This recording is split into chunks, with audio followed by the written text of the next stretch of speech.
November 30 హామీలేవి లేవు. చదవండి.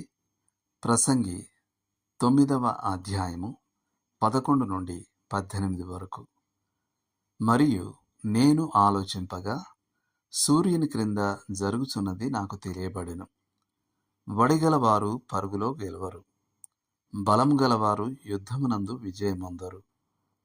జ్ఞానము గలవారికి అన్నము దొరకదు, బుద్ధిమంతులగుట వలన ఐశ్వర్యము కలగదు, తెలివి గలవారికి అనుగ్రహం దొరకదు. ఇవన్నీయు అదృష్టవశము చేతనే, కాలవశము చేతనే అందరికీ కలుగుచున్నవి. ప్రసంగి 9:11. తన శ్రోతల నుండి వచ్చే ప్రతిస్పందనను ఊహించి సొలొమోను జీవితం గురించి చర్చించడం ప్రారంభించాడు. మరణం తప్పనిదైతే మనం చేయగల అత్యంత తెలివైన పని మన బలాలపై దృష్టి పెట్టి జీవితంపై దృష్టి కేంద్రీకరించాలని కొందరు వాదించవచ్చు.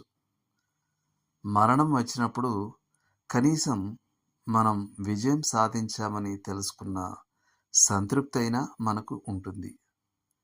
అయితే సొలొమోను దాని గురించి మరీ అంత ఖచ్చితంగా ఉండకండి అని సమాధానం ఇచ్చేవాడు. మన సామర్థ్యాలు విజయానికి హామీ కావు. 11-12 వచనాలు.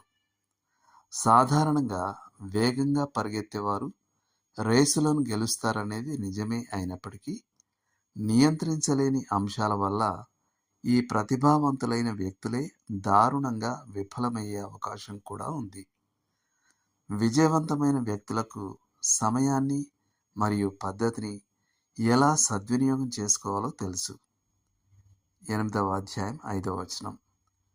కానీ సమయం మరియు అదృష్టాన్ని కేవలం ప్రభువు మాత్రమే నియంత్రించగలడు. 9వ అధ్యాయం 11వ వచనం.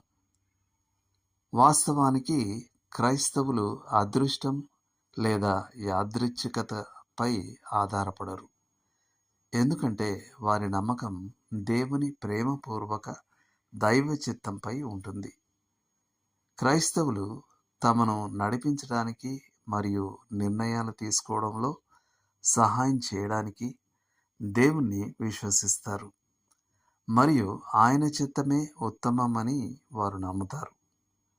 వారు సమయాన్ని మరియు యాదృచ్ఛికతను ఆయన సామర్థ్యం గల చేతుల్లో వదిలేస్తారు. లోతుగా ఆలోచించాల్సిన విషయం.